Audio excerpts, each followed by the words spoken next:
I'm Dr. Elias Mendonça, a biologist. I never believed in legends until that night in the Amazon. The rainforest was my laboratory, my passion.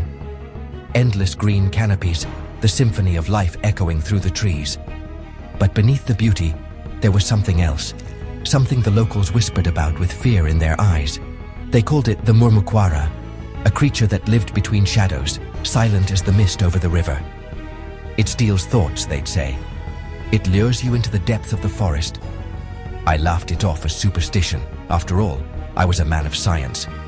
Myths and legends had no place in my world of facts and data.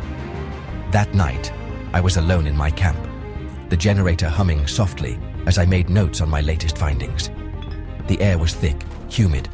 Insects chirped incessantly. Just another night in the Amazon, or so I thought.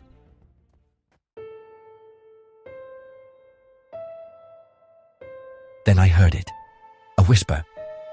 Elias! Elias! It seemed to come from everywhere and nowhere. At first I dismissed it. A trick of the wind, perhaps. Hello? I grabbed my flashlight, my hands trembling slightly. Hello? I called out, feeling foolish. The beam of light swept across the undergrowth. Nothing. But the whisper persisted.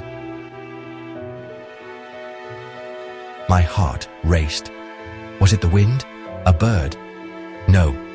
Something was different. The shadows. They were moving. Not with the breeze, not with the flickering of my light. They moved. Wrong. As if alive. And then I saw them. Two eyes, glowing in the dark. Deep black with flecks of green and gold. They weren't animal eyes. They weren't anything I'd ever seen before. They were ancient, knowing. Suddenly, my mind was flooded with memories. But they weren't mine. They couldn't be.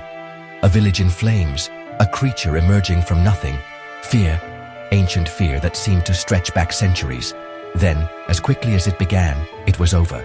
The eyes vanished, the whispers faded. I was alone in the dark.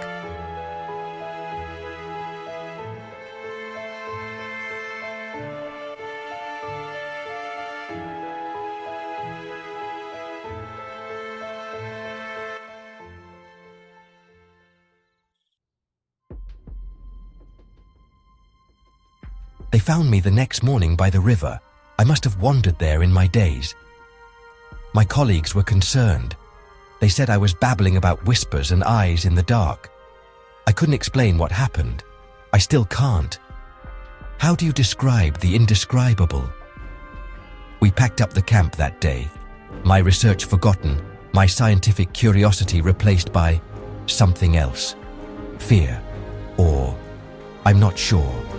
But I know one thing with absolute certainty now. The Murmuquara is real. It's out there, in the shadows of the Amazon, watching, waiting.